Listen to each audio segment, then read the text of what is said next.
Alô Batista, um abraço a você e um abraço aos amigos da nossa área. A Ponte vai tentar quebrar esse tabu de nunca ter vencido a Chapecoense.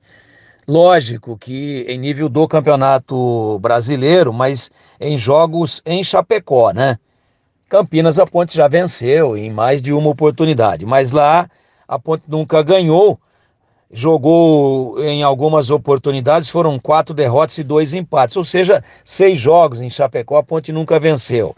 E é um momento turbulento, um momento difícil de instabilidade do time, de técnico interino, e esses desfalques aí já praticamente confirmados, do Léo Naldi de novo e do Ramon Carvalho, são muito complicados, são muito graves. Eles acabam de certa forma, dificultando a formação aí desse meio-campo da Ponte, e eu espero que o erro que não foi cometido, ou aquele erro que foi cometido contra o Criciúma, não venha a ser cometido novamente. Aliás, contra o Criciúma e também contra a equipe do Vitória. Que ninguém invente de pôr o Luiz Felipe no meio-campo.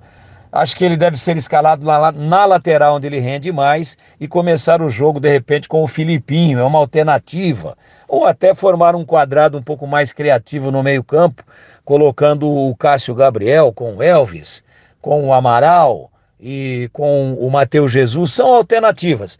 A gente espera que não ocorra apenas essa nova tentativa de se tentar recolocar na sua posição de origem o Luiz Felipe, onde ele não está indo bem, ele se achou como lateral direito e dentre as opções que a Ponte tem para esta posição, a melhor opção é ele.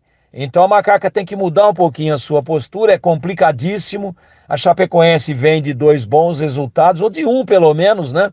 Ela perdeu, na verdade, na estreia de 1-0 para o Mirassol nessa Série B, mas no último jogo venceu por 3-0 Londrina. Então tá com a autoestima lá em cima, jogou em casa, a galera lá comparece e a Ponte vai ter que ter uma outra postura, dividir mais, correr mais, se entregar mais, senão não quebra esse tabu complicado. E o pior de tudo, a Ponte precisa pontuar urgentemente, porque senão já começa a entrar naquela zona do desespero, da preocupação, da dificuldade para arrebentar as correntes que aprendem lá embaixo na tabela, o que é preocupante, e é bem verdade que é início de campeonato, mas o mais rápido possível a Ponte tem que pontuar, e o ideal seria que essa pontuação, ou 1 ou 3, que seria o ideal mesmo, que ocorra já no próximo sábado, com grande transmissão da Rádio Bandeirantes e também da TV Bandeirantes, praticamente para todo o Brasil.